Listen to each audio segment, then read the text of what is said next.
Folks at home probably surprised to learn that with the tall diff that Mark made reference to there before, as they change out of first to second, 114 Ks. Fuso starting grid. Mark Winterbottom pole position, David Reynolds alongside. Ford Performance Racing, the dominant force after qualifying, and then another of their cars is on the second row. Jason Bright's got position 3. It's Will Davison in 4 from Tim Slade and Rick Kelly, Lucky 7 and Jack Daniels Racing. Surprising, isn't it, to see these guys? Positions 7 and 8. Team Vodafone of Lowndes and Whincup. Then Garth Tander inside the top 10 with Lee Holdsworth from Irwin Racing.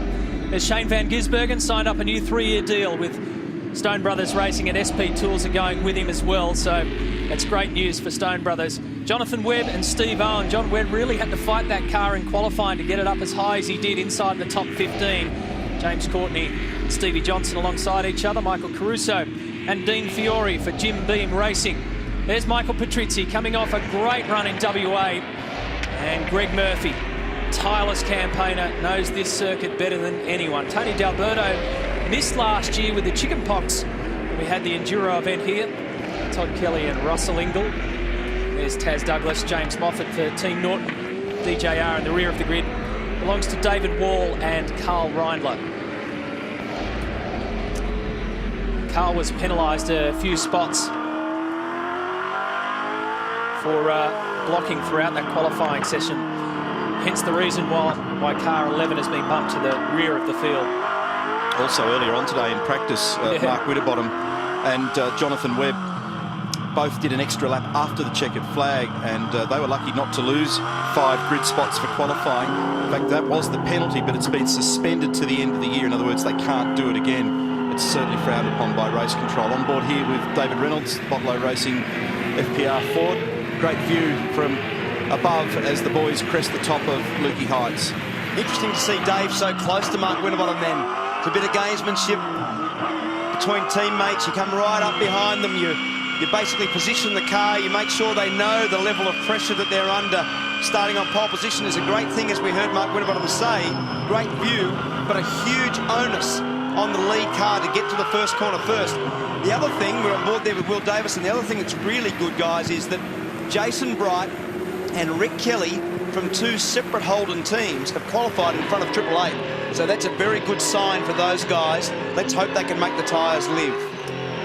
Mark Winterbottom turns 31 tomorrow. A nice way to head into Sunday, wouldn't it? Your birthday day, if you can turn pole into another victory here.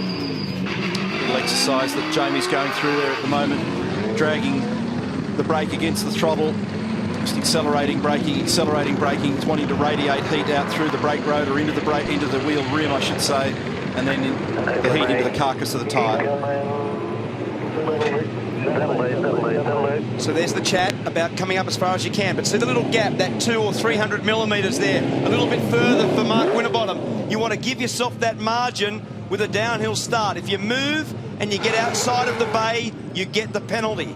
So very critical not to make the car move. You can't be moving at the start at all either, so as the lights change, there is no tolerance there. So you've got to be in the box and you can't be moving at the light change.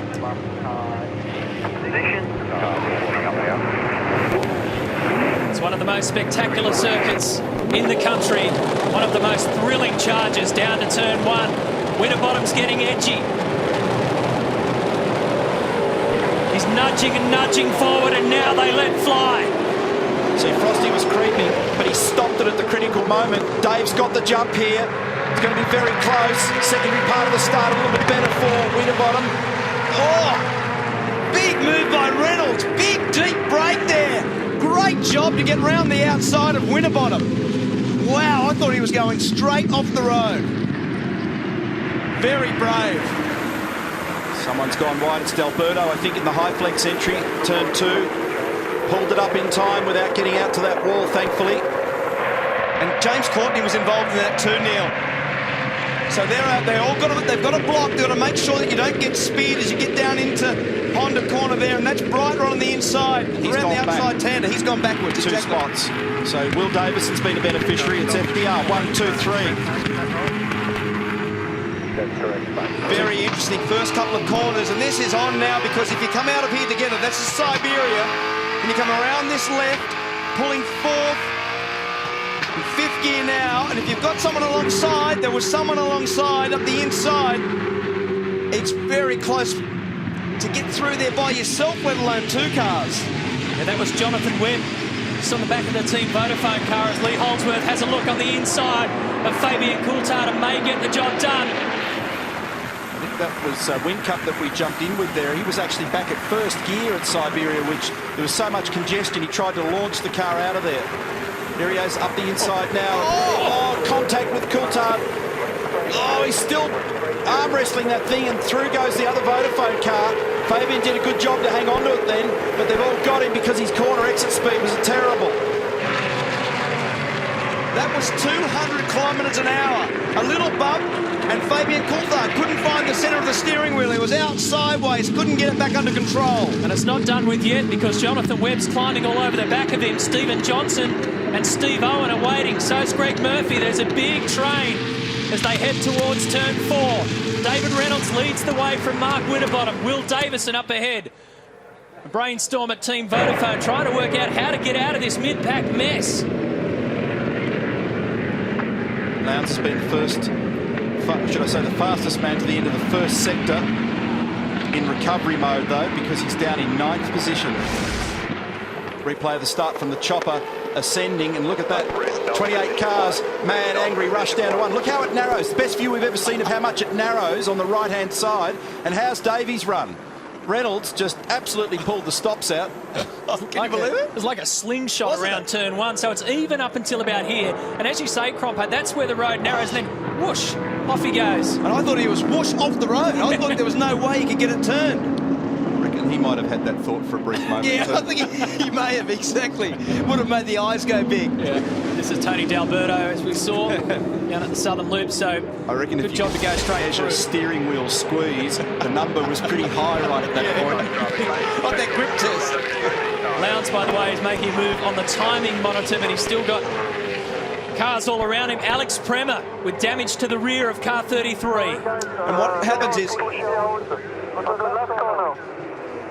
That's turn 11. That's a lot of damage. This might be safety car.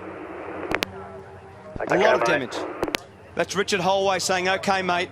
He was. Boards and flags, safety car, boards and flags, standby, safety car. We just took a car off to the mid-entry road, just standby. And he won't be able to get out of there because it's wet.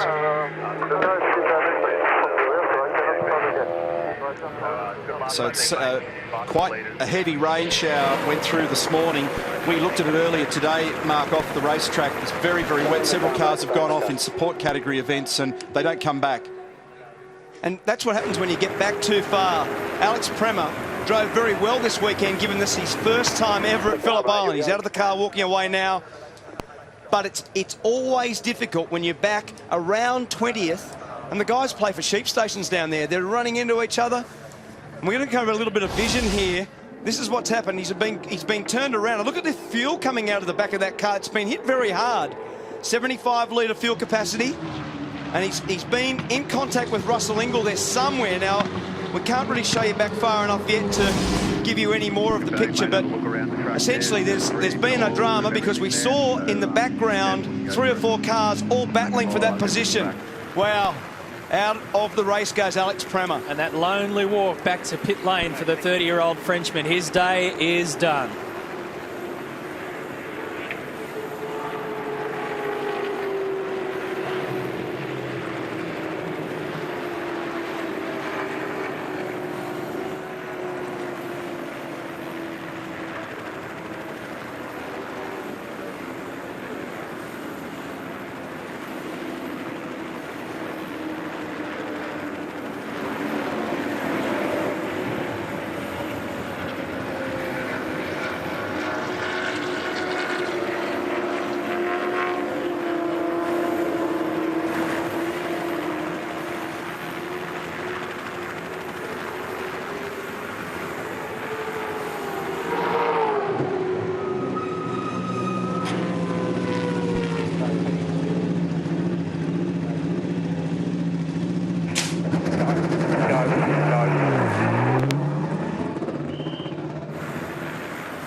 Supercar Saturday it is at Phillip Island, a place with a wow factor, all right, on a great day. The weather hasn't bothered us, but it's not a great day for Alex Premer. He's actually hitched a ride in the back of a motorbike. I mean, it's his first time here. He probably doesn't know where pit lane is once you're on the infield, but horrendous damage to the back of 33. Yeah, and I've just spoken to Rich Holway's engineer. He unfortunately got out of the car before he said too much about it. He's thinking there's been contact a little earlier and maybe he's backed it into the wall up there somewhere, maybe over around Lukey Heights somewhere, and has kept going and then parked it. Not sure, but I was in pit lane and Russell Lingle came through the pit lane. I only got a quick glimpse of his car and there certainly was some tyre rubbing, heavy tyre rubbing marks on the left-hand side of the car. So whether it was Russell or not, hard to say. It's going to be a very big job to get that thing right for tomorrow. Good on you, Alex.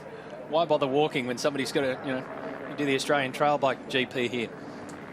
I think he's actually really enjoying it. He loves the circuit. It's his first foray. He said it's a very European-style circuit. He said we've got to have European sports cars on this circuit. He loves the style and the flow of what is a magnificent racetrack. We've got 3 FPR cars. Dave Reynolds, Mark Winterbottom and Will Davison currently leading. From Tim Slade, Jason Bright, Rick Kelly, Garth Tander. Garth Tander's jumped up in front of Lowndes and Whincup. And then there's Van Gisbergen and then the 2 888 cars of Lowndes and Whincup. Whincup gone backwards now into 10th position. So very interesting restart. And what will happen in strategy land now, Neil, maybe you run slightly longer, given that you've had a little reprieve on the fuel to get yourself, in terms of speed, to minimise the degradation in the next phase of the race. Well, you certainly do get some laps back as a result of the coasting, so it's a question of whether you choose to apply it. That's right. It does give you some more flexibility. That's the key to that remark. A little bit of damage on the front right-hand side of the iSelect Commodore of Taz Douglas. And towards the rear as well.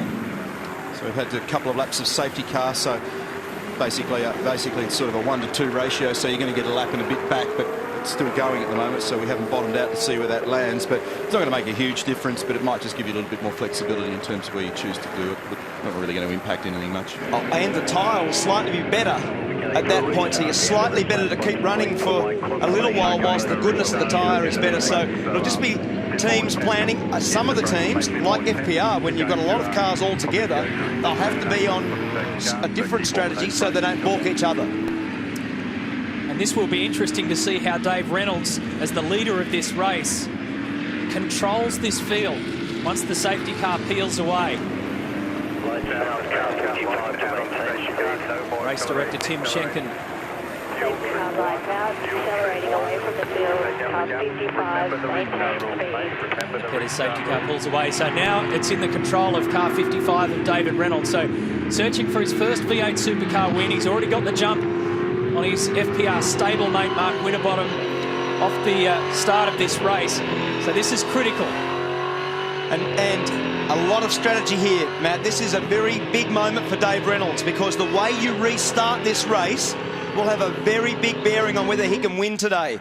The restart, always the trick is get the car straight out of turn 11 and determine your own speed. You've got to get away well, and he hasn't done it well enough versus Mark Winterbottom. You want more gap than that. Yeah, Frosty stalked him nicely then, made a genuine gain.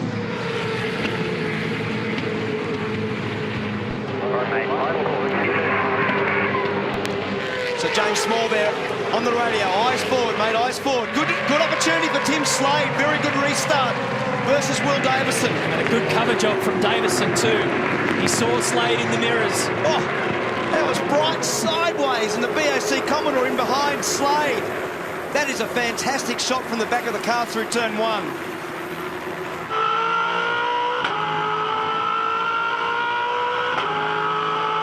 That's the view from the Trading Post Falcon. Curb cam.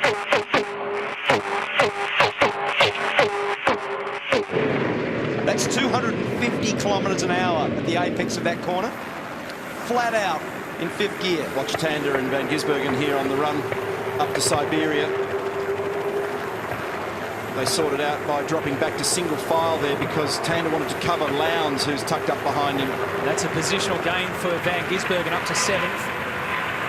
So it's Reynolds, Winterbottom, Davison, top 3. Then Tim Slade, Jason Bright, Rick Kelly. Fabian Coulthard got shuffled down the order as well. Yeah, he's 20th. He's gone back to 20th. He's dropping spots even as I was speaking.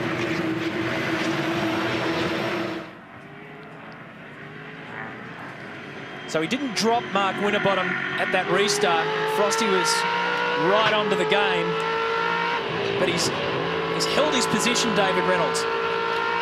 The gap's 0.3 of a second. And you can see there, Matt, how hard he was trying through turn 11 and turn 12, because in this short phase of the first part of the race, you might as well go as fast as you possibly can. Don't worry about the tyre life. It's in the next phase of the race you'll have to look after the tyre life. And he was sideways through turn 12 then, and using the car hard, using the tyres hard. David was the fastest man on that last lap. He was a 10th quicker than Winterbottom, but already Winterbottom's pulled that back in again. He'll actually have a look down the inside, I reckon, at turn 4. He's close enough. And will Reynolds cover him? Frosty rolled out of it a bit early just to make sure that he was ideally positioned, and Winterbottom's done the best time in the first sector. Lowndes is looking very racy behind Tander. Greg Murphy's in. He's had a puncher in the Pepsi Max Commodore.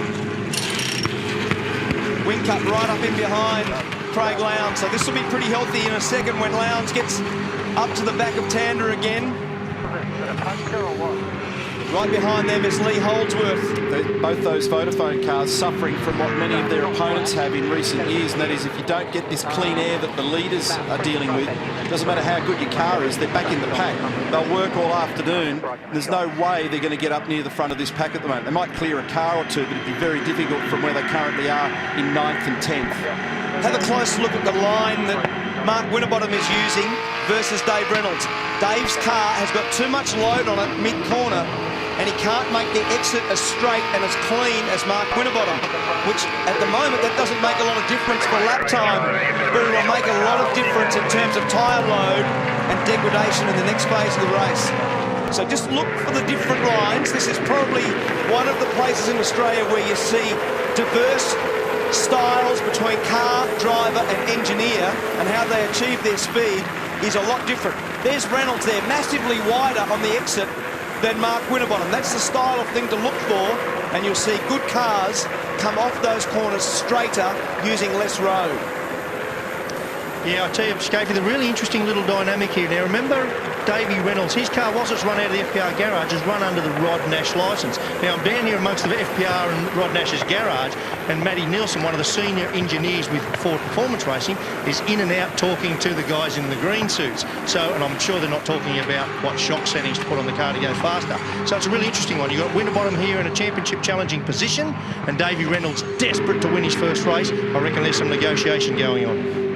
No doubt. And in the end, the drivers are their own entities. They're hungry to improve their own CVs and extend their own careers and achieve the things that they want to. And sometimes, of course, teams and drivers have got slightly different aims. Tander's under attack here, big time from not only Lowndes but Wingcup as well. And the other mover to look out for is Shane Van Gisbergen, who's tacked onto the back of Rick Kelly ahead of this group. So there's still some sorting out to do inside the top 10. One of the only places in Australia where the tow, where when you're right behind another car, the slipstream effect is very, very high, especially if there's the headwind coming off the water. So when you saw Craig Lowndes come onto the straight 3 or 4 car lengths behind Garth Tander, By the time he got to the end of the straight, he was only about half a car length behind and was able to suck right up to the back of the Toll Holden Racing Team Commodore. Scapey, just down here at Fujitsu Racing, Alex Premer is back. Alex, what happened out there? Yeah, well, I think it was quite a good start. I was fighting for the position, and unfortunately someone pushed me in the back. I think it was Johnson, and yeah, it was a pretty big hit, and just I spun for that, and yeah, that's a shame, because I think we could have scored points, and the car was quite good, but anyway, it's motor racing, it's like this, but it's a shame because the race was really short. Yeah, a fair bit of damage on the car. Sad way to end the day, Alex. We'll see you tomorrow. Yeah, thank you very much. Bye. So he's pointed the finger at Stevie Johnson. We all haven't got to the bottom of that yet. So Lee Holdsworth has joined this group here, putting pressure on Toll Holden Racing Team's number 2 car of Garth Tander. Lowndes was just rattling on the rear of the HRT car a few moments ago as well. There's a bit of a cork in the bottle, I think, there when you look at the queue behind him at the moment. But Garth's got strengths and weaknesses, so different other locations round the track. He's actually able to take the pressure back off. We'll stay with Jamie.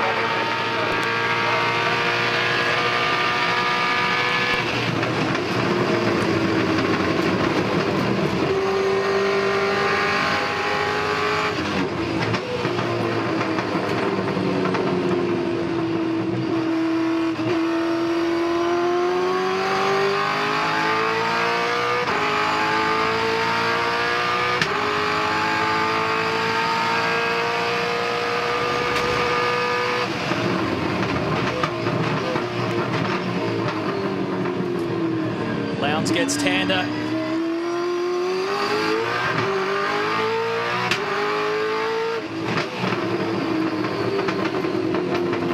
That's a healthy manoeuvre. I wouldn't like to be on the outside around Siberia there. And Garth there escorts him into the grass, and that's exactly right.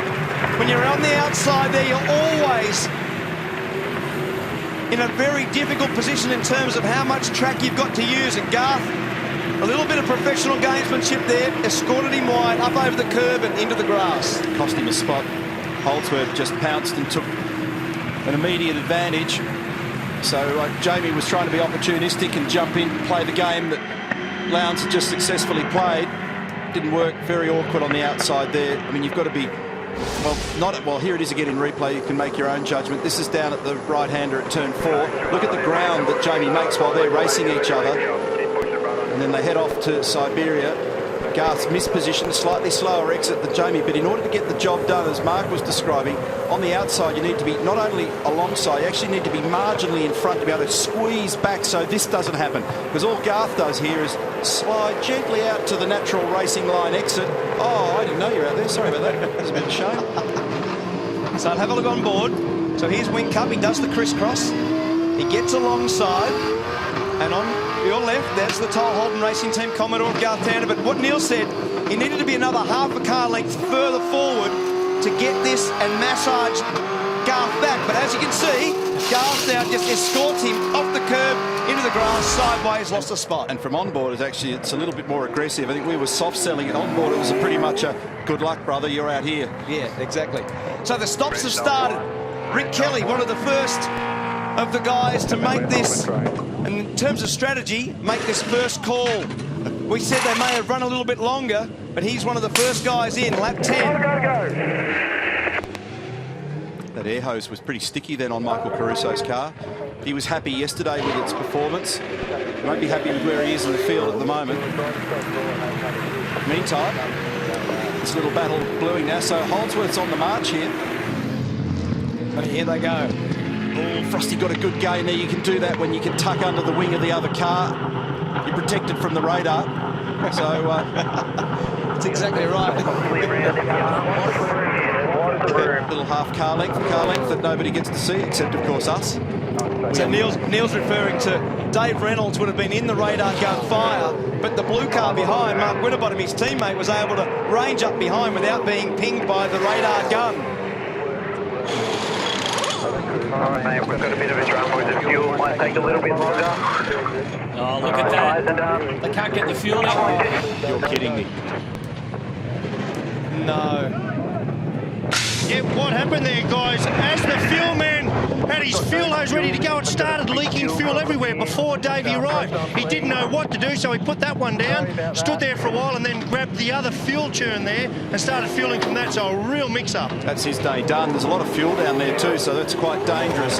That's a terrible situation for Reynolds, who hasn't put a foot wrong so far, and he's lost a spot in the process as well, and that's important. So Winterbottom jumped in because clearly they were sitting there trying to work out what to do. You've got to feel for everybody, but that's a preparation issue somewhere. Something's gone wrong in the prep of the fuel rig and the apparatus. Oh, that's a critical move. That was Rick Kelly. That's how much he's lost. So I don't think he got a drop of fuel. I don't think he got a drop of fuel then at all. It didn't look like it, did it? No, it just looked like a... Well, there's more on the ground than in the car by the looks of it, so his day is actually done. leaking something there as well. He was struggling to pull it up at turn 4 there. So look... No, I don't reckon they actually coupled up at all. But look at all the fuel round underneath the rig there. So that was the second attempt. Remember, this is the outfit that shares crews. Here we go. Will Davison, Ford Performance Racing and Trading Post, in for his stop. Right on the marks.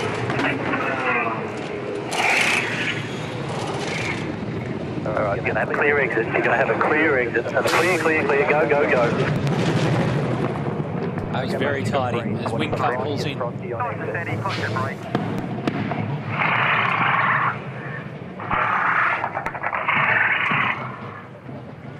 So where's the leader? Mark Winterbottom coming around onto front straight.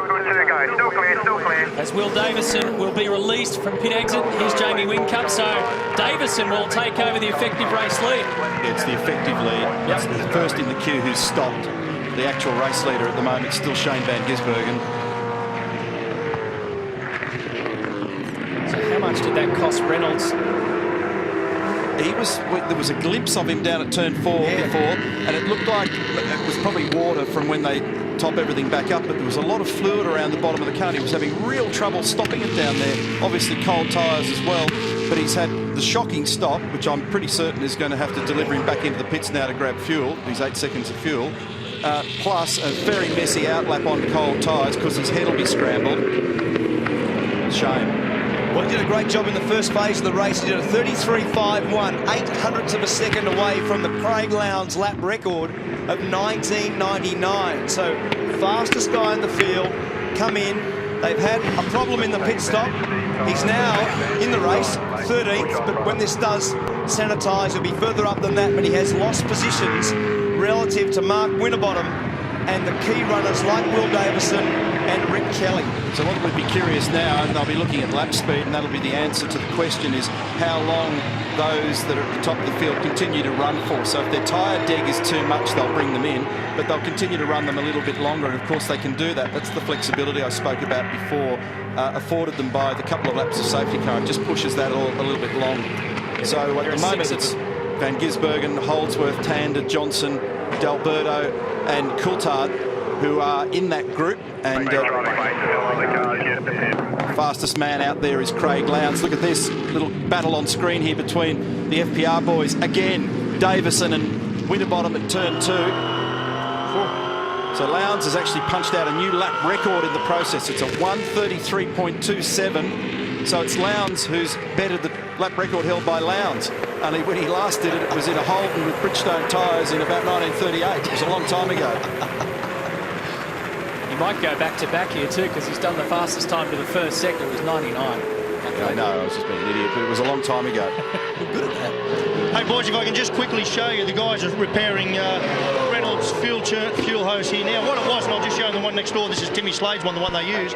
Just in here, you got your 2 hoses. One's a breather, one's fuel going in. There's a split in the hose right up in here. Really just one of those unlucky things, and it just typifies this game. You know, those little opportunities to win races like Davey just had, taken away by something like that. And I really felt for the fuel guy. He was standing here. I was watching him. He had it, and Davey was coming in. There was fuel going everywhere, and he didn't know what to do, except his heart was saying, I've got to give him fuel, but his head was saying, this is dangerous.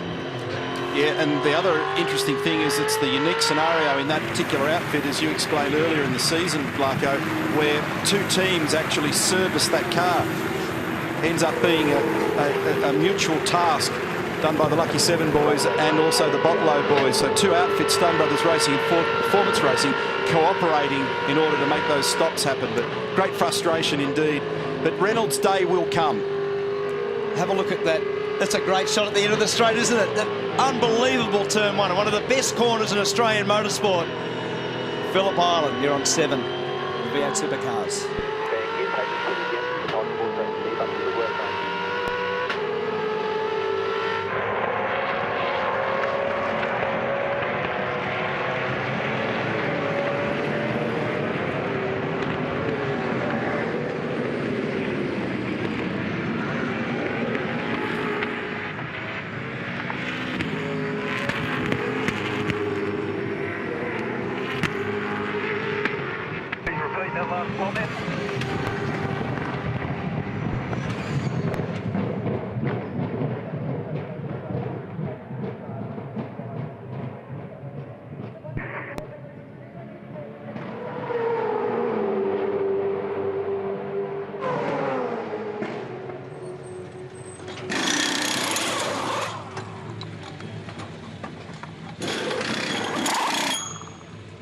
Okay, mate, don't tip your wheels are all done, just waiting on fuel, go.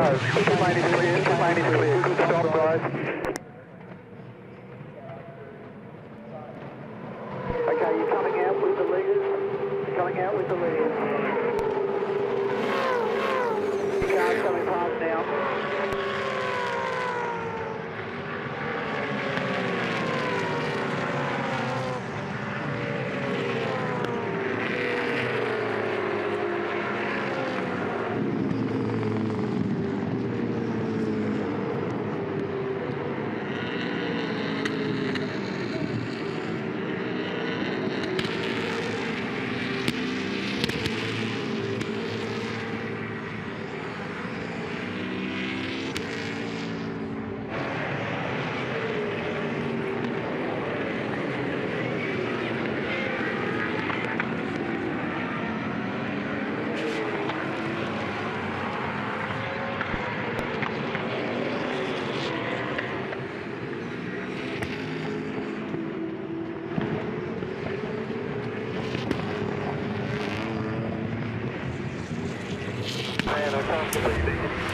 We're back at the island and a bit of drama unfolding here. Jason Bright has just been served off the road down at turn 4. Craig Lowndes involved in that one. So Bright has dropped a bunch of spots. Watch this though. This is Van Gisberger departing the pits on new tyres, and there was one of those real mix-ups about who wanted to be where. Kelly was coming down the inside at full speed, and then this into turn 4. Lowndes has got into the back of Bright. Bright's gone off the road, lost heaps of spots. He'll be filthy with that. That'll be looked at later. Here it is again from the other side, and But that's Lowndes' fault, absolutely. He'll cop a penalty for that. Yeah. I'd be pretty certain of the fact that Lowndes will end up touring the pit lane for that one. Have a look at this shot. We went to the break going through turn 1 behind, and you can just see the body language. Mark Larkham referred to it at the start of the race. How much the grip threshold, how much they move around, how much they slide. Car 888, black flag, pit lane drive-through penalty for the infringement at turn 4. No surprise. And look at the slide. This is 240 to 250k. This is where Lowndes just put Bright off the road. This is one of the slowest corners, 75 kilometres an hour, back to second gear. Now down to Siberia. They call it Siberia because if you go off the road there, that's where you end up. Around here, this is third gear. Nice exit all the way out to the ripple strip that we saw Garth Tander and Whincup have drama. This is the Hayshed, one of the best corners in Australian motorsport. And look at the way the cars move around. This is Lukey Heights sliding the car all the way in, 2 different lines.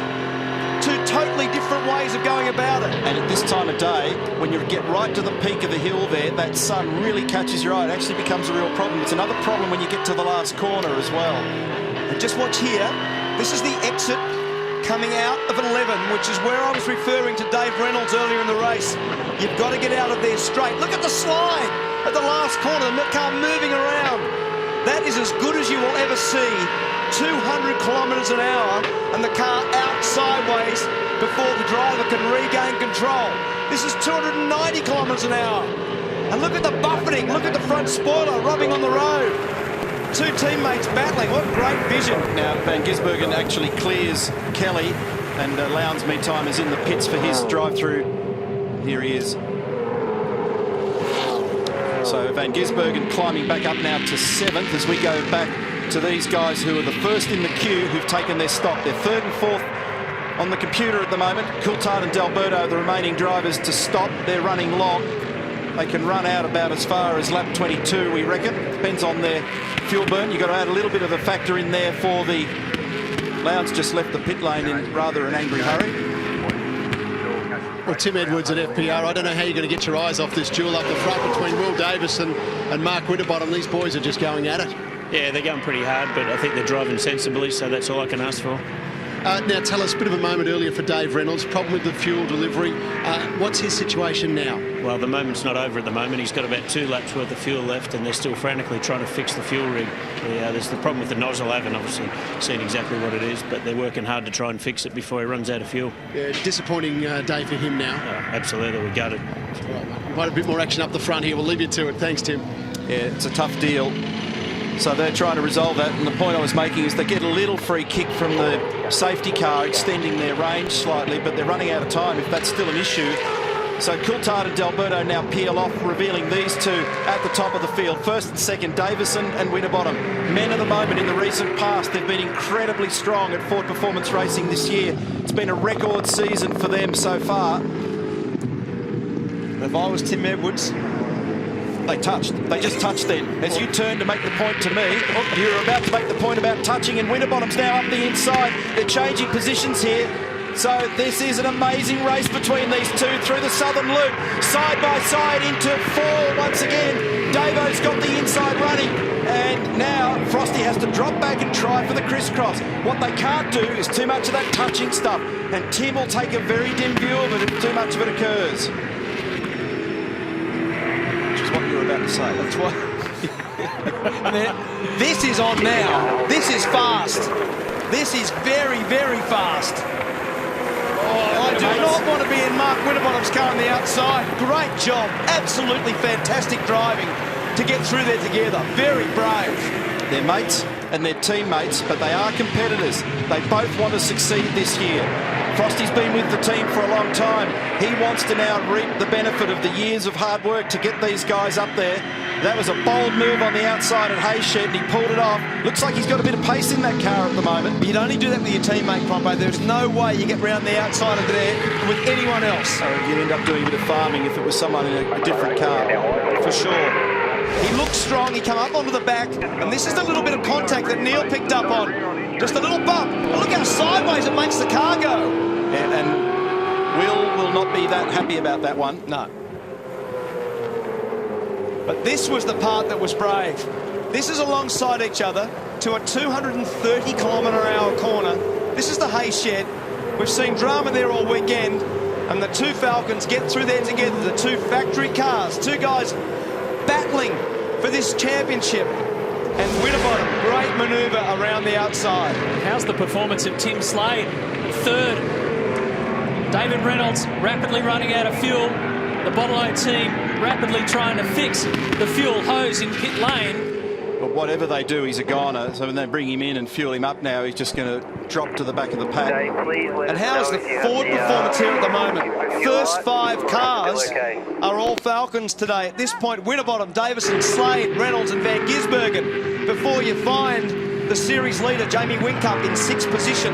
From Rick Kelly, Garth Tander, Lee Holdsworth and Jonathan Webb. Lowndes, after his drive-through penalty, for those that are curious, has popped back out in 24th. So on their 20th lap now, a couple of laps on our standard range. Factor in a little bit of a fudge factor for the fact that there was a safety car. Might just stretch Davies' life a little bit on this load of fuel, but it's going to have to come in, and they're still scrambling down there in that pit lane, as you saw a moment ago. Two good pals here. Car 22 and 66, Courtney and Ingle in 14th and 15th. Patrizzi's in front of them, and Todd Kelly's behind them. So, for the incident, Craig Lowndes, who put Jason Bright off at turn 4, Jason Bright's in position 11, and Lowndes down in 24th. So in terms of what the effect is to the race, the stewards have done a good job there because you can't encourage those sorts of manoeuvres. And Lowndes miles behind Bright. They're just preparing down here to bring Davey Reynolds in. Just to rewind for a sec, when they actually tried to put Tim Slade's fuel hose into his car, it didn't fit because not everyone's couplers are the same. So that's why the fuel didn't go in there. So they've just pleaded now because they can't get the hose on to put a new hose on because obviously the rubber of the hose is all very cold down here at Phillip Island and they can't expand it and get it on. So what they're going to let them do after a bit of pleading with the officials is they're going to use, looks like either Winterbottom's or Davo's. I'd say it's Will Davidson's turn to couple to Davey Reynolds' car because it will fit. And that was Ingle just doing a little hip and shoulder on his mate Courtney down at turn 4. Thanks for the update there, Larko. And it looked like they're still quite away from resolving that. There's a bit of work still being done down there. They're on their 21st lap. By our reckoning, absolute best as he's got maybe a couple of laps up his sleeve now. David Reynolds I'm talking about. That's Todd Kelly coming up onto the back of James Courtney, and now we pick up on Dave Reynolds. We often say this is a very, very cruel sport. This young man qualified on the front row of the grid, made a very bold move. And then we'll run to the end. Made a very bold move at turn 1 around the outside of Mark Winterbottom. You can hear there being mentored by James Small as he come in after a pit stop that didn't really give him a pit stop. He put tyres on, but he didn't get any fuel. And now he comes in for fuel.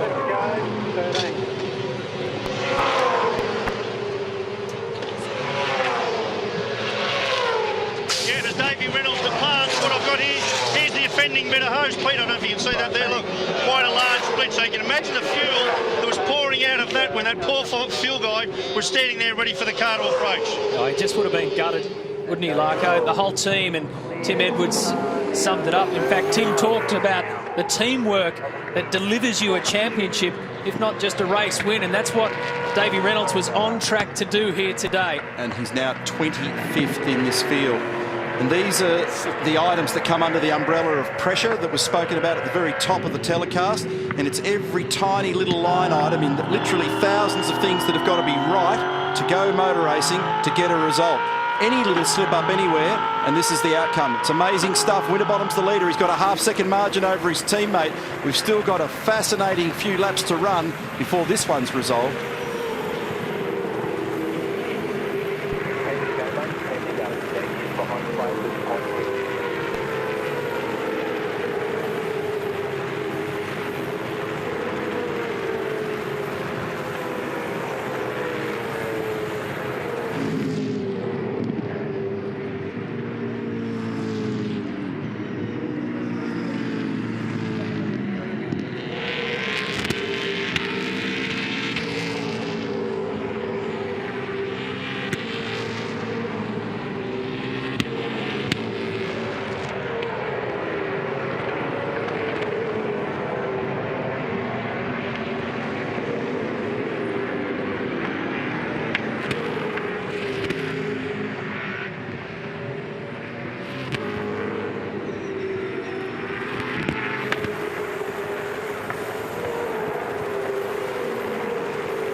Remaining late, 9 remaining, 9 to go, 3 to go.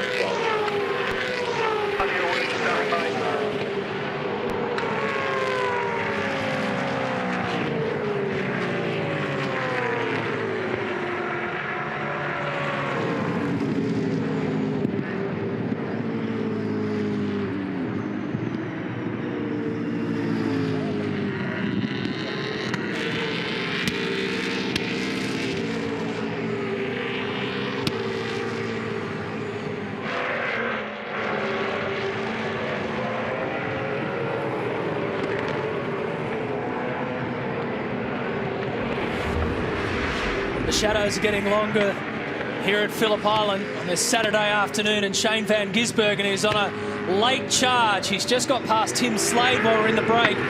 So Van Gisbergen up to third. Winterbottom leads from Will Davison. And Shane's tyres are 3 laps younger than the man that he's chasing, and he gets a real benefit from that in these first few laps that he does after the stop that we saw not that long ago. Here he is down the inside of his teammates. So this is Van Gisbergen, car 9, SP Tools, down the inside of Tim Slade at turn 4. But eventually that flattens off a little into the garage with Ross Stone, co-owner of the team. But he's trying to make ground at the moment, and on the current numbers, he is making about half a second even in this particular lap, and they've only got to the second sector on Will Davison. He'll get to Will. Whether he can pass him or not is another thing. Not sure about Winterbottom at the moment, who's got good pace. He's basically matching Shane. That's right, and Van Gisbergen started at 11th, Neil, so to get to third is a very good job, and it also shows a little bit of the longer running on that strategy. Wasn't a bad thing. It gave him a little yield. Not only that, you remember his rejoin? Yeah. There's a fair chance he could be sitting in Bass Strait right now.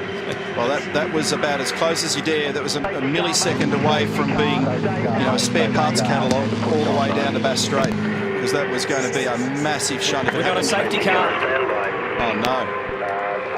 Safety car on standby. Well, we've had some turkeys bring out the safety car before, Neil. I was waiting. I was counting down. Would you like to name them, Mark? We don't have that long. Safety car, you can scramble. Safety car, you can scramble. This changes the game. Now, it is actually an issue down here. When we used to tyre test down here, and you did a lot of it, Mark, through your career, very often, because of the proximity of the water and the dams that are around here, waterfowl, seagulls, the geese, it's actually a real issue, particularly if you're in an open wheel car. So, Petter's safety car goes out. Get ourselves a break in and rejoin you for the restart of this race.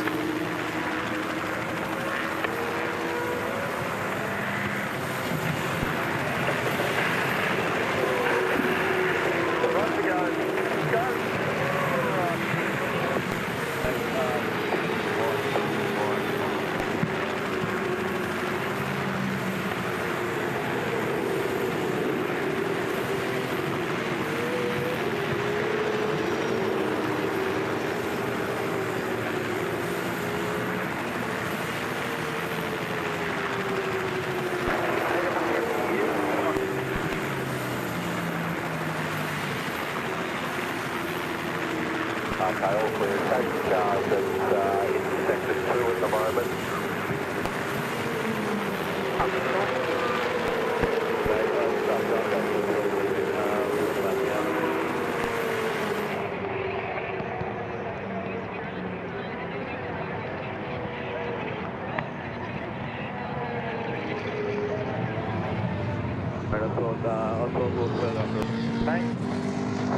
Mate, just give me a rub down. Does it feel like it's just too stiff or not?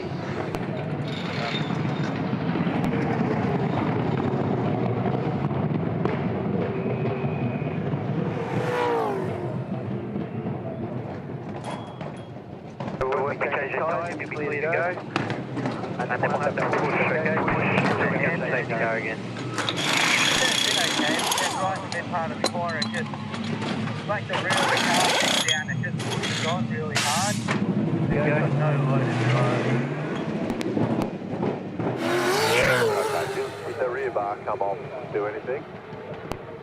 Nothing right, slightly, but going more good.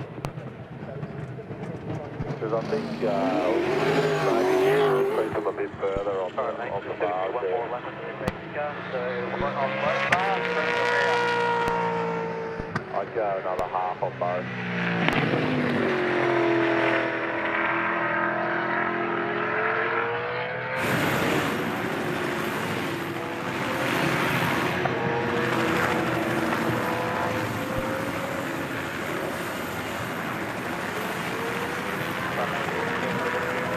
Okay, we're going to do one more lap. Put the brakes on. We're still 14. So get ready for a sprint finish here. Under 7 laps. Make that 6 now. The wildlife's been escorted from the building.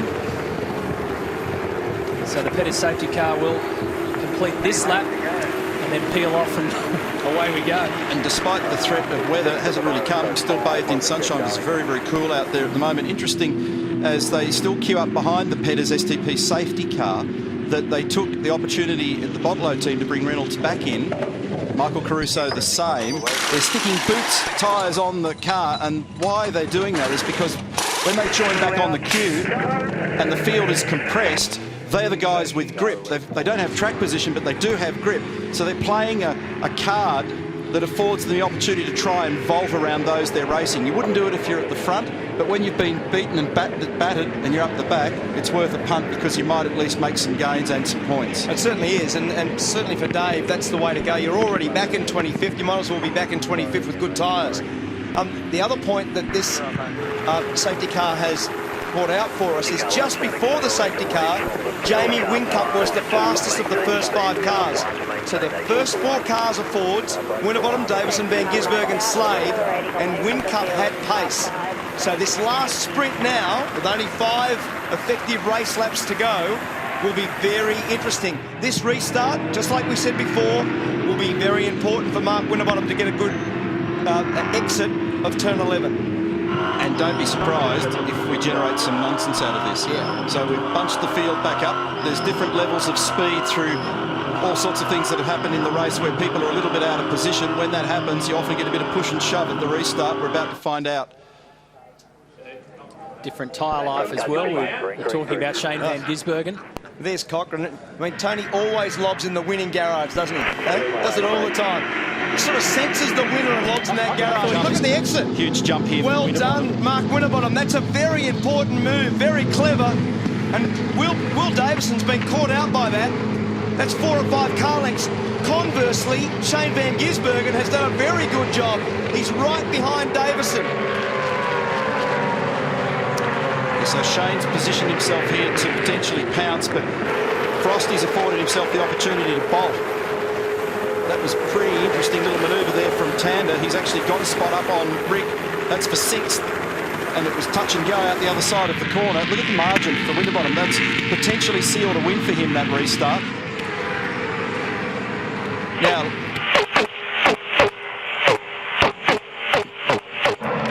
is there enough tyre grip for Van Gisbergen to use to get a gain?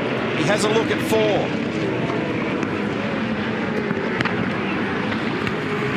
Chris Ross. Nice job, nice job. Yes, He's got it in there. He's far enough in to make it stick.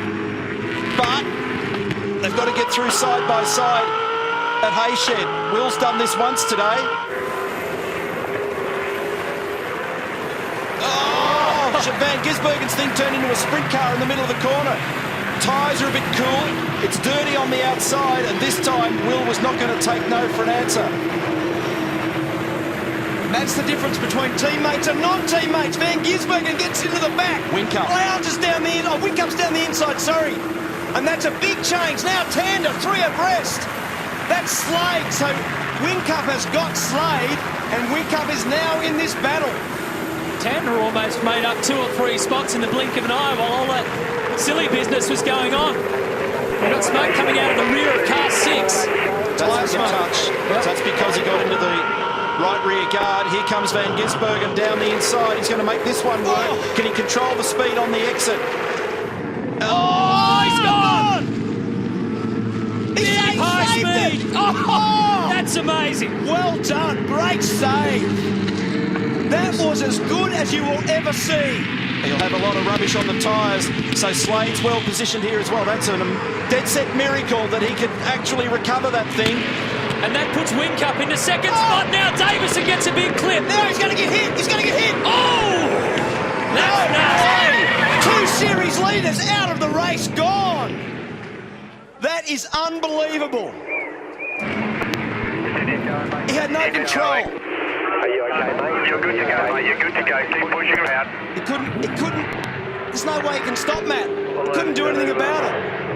So Winterbottom's going to get this one easily. This is just a mess. Mate, I'm okay. Huge huge damage. Let's have a look at this again. Around the outside is Davison. Wheel contact with Slade. Davison goes to the grass.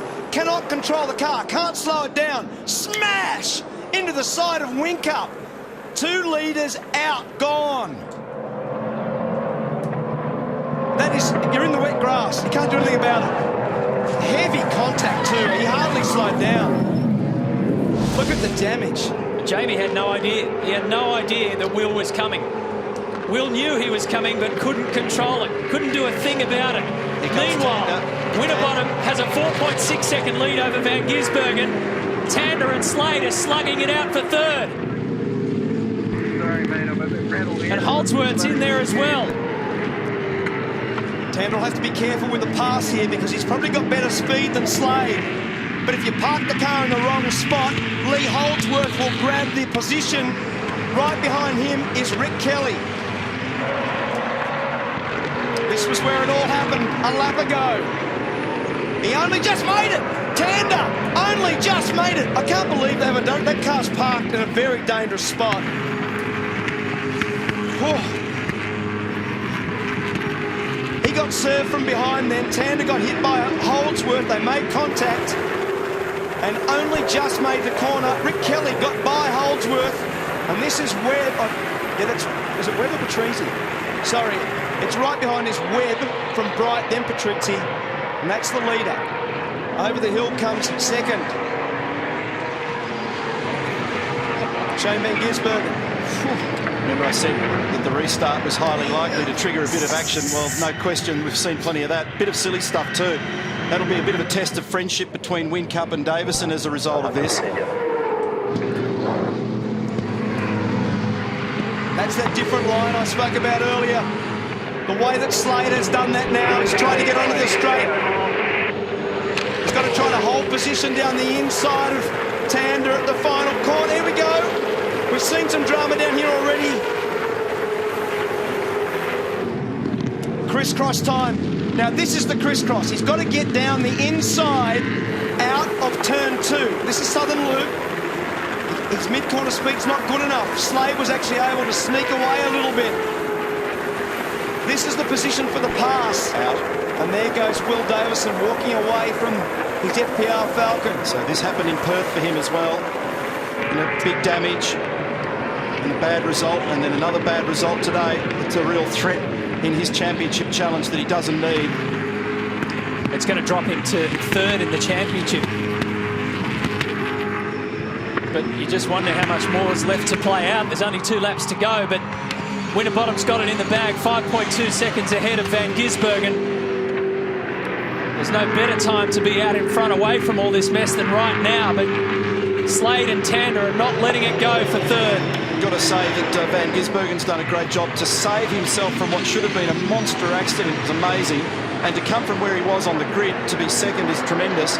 But this little battle here is, it's just not done yet. Tander's just going to try every trick in the book to clean him up here. He's got him. He's done the crisscross. He's got a hold position. If he turns it in, he will get hit. Oh, that is so close.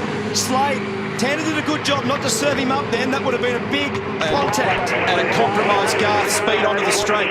Coulthard's got a problem here. And we always talk about championship changing events. This today is a big one. Mark Winterbottom is going to yield 150 points versus Whincup and Davison.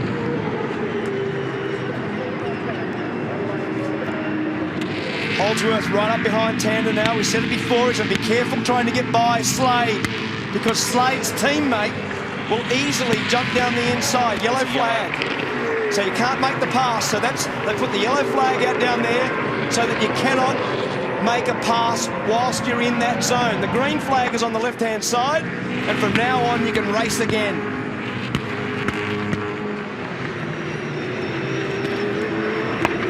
Already 2 trips to the podium this year for Garth Tander, 2/3. His best race result. Tim's already had a 4th. But boy, he's really going to have to fight to hold on for this one. This is the spot, Matt. He's got to get him in there. Where Mark Winterbottom is right now is the last chance for Garth Tander. And Slade knows it. That's why he's blocked. Now, Slade has got to try to hold him out. Great drive, Mark Winterbottom. Well, this day started out to be so much better for Ford Performance Racing with David Reynolds and Will Davison in the mix, but effectively Mark Winterbottom's the last man standing. He gets the job done by some 6 seconds over Shane van Gisbergen, and the battle for third is taken out by Tim Slade.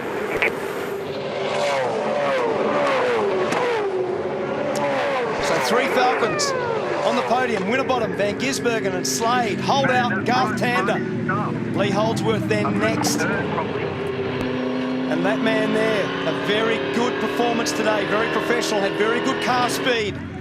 Had a great battle with his teammate Will Davison and made a great pass. And he was very, very good in terms of looking after the tyre, and he made the car flow. It was a very good drive, Matt.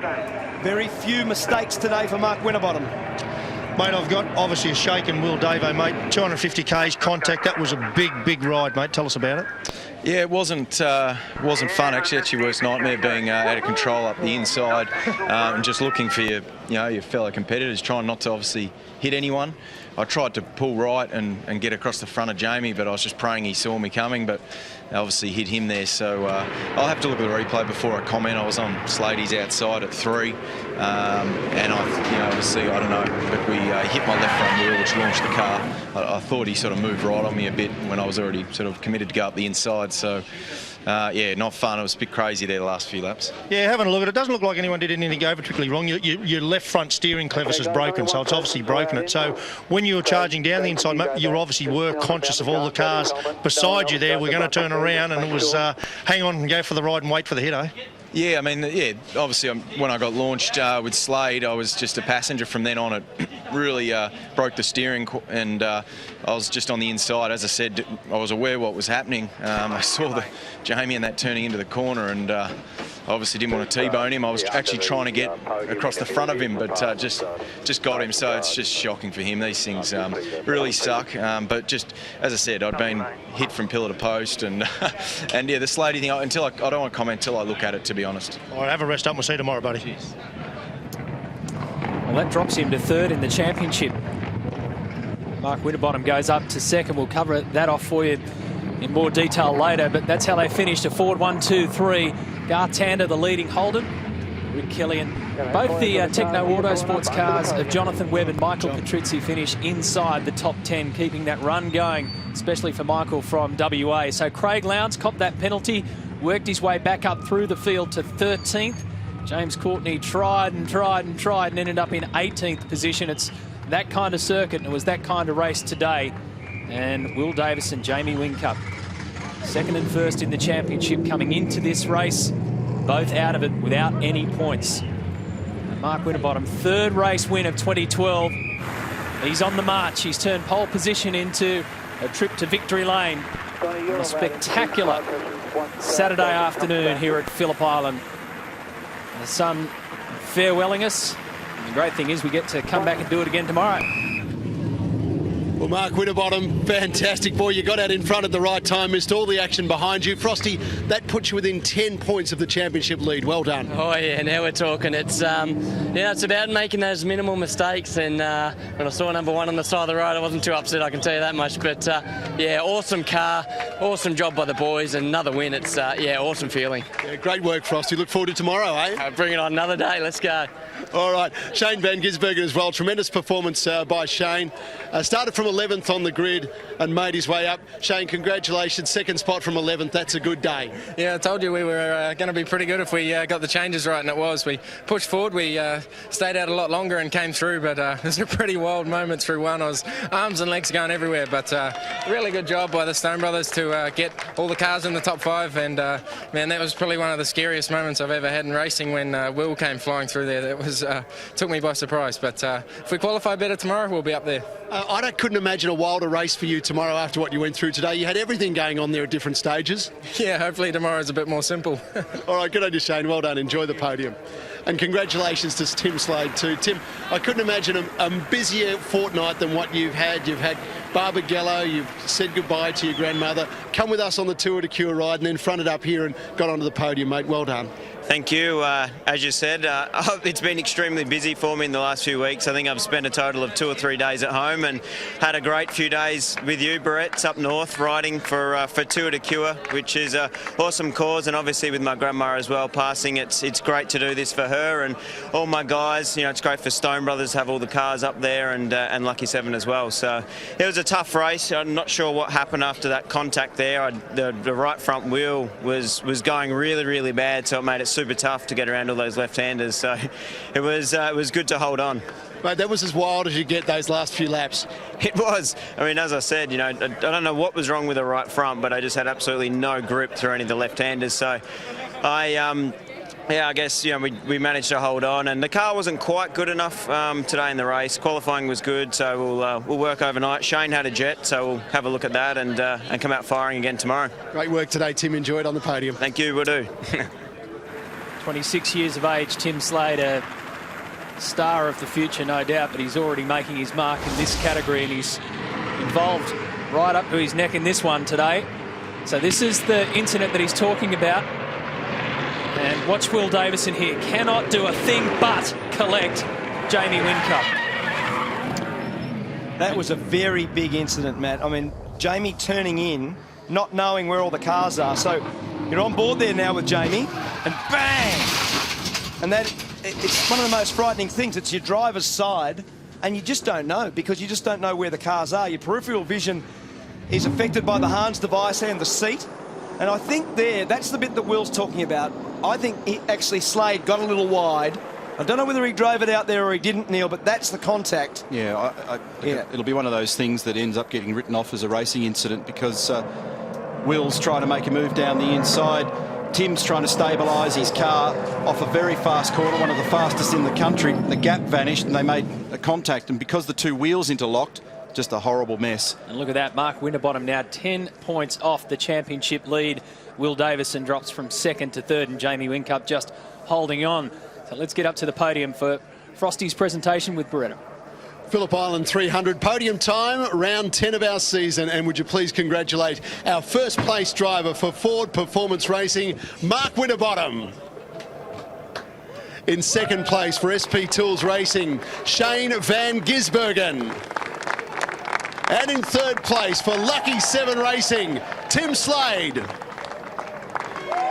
Representing the winning team, Ford Performance Racing, is Peter Travaskis. To make the presentation to 3rd place, Peter Trimble, the Director of Finance and Systems for V8 Supercars. Presenting 2nd place, David Malone, the Chief Executive Officer of V8 Supercars.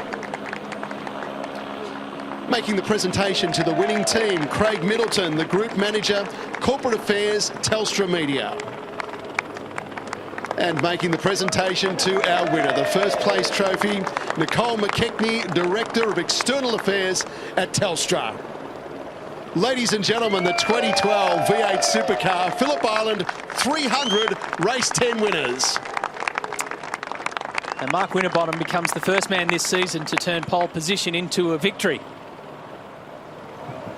And a sweet one it is too. Now under lights at Phillip Island. It's got dark and it's got cold very quickly, so a longer one for us tomorrow, 200 Ks. A bit of damage to clean up along pit lane,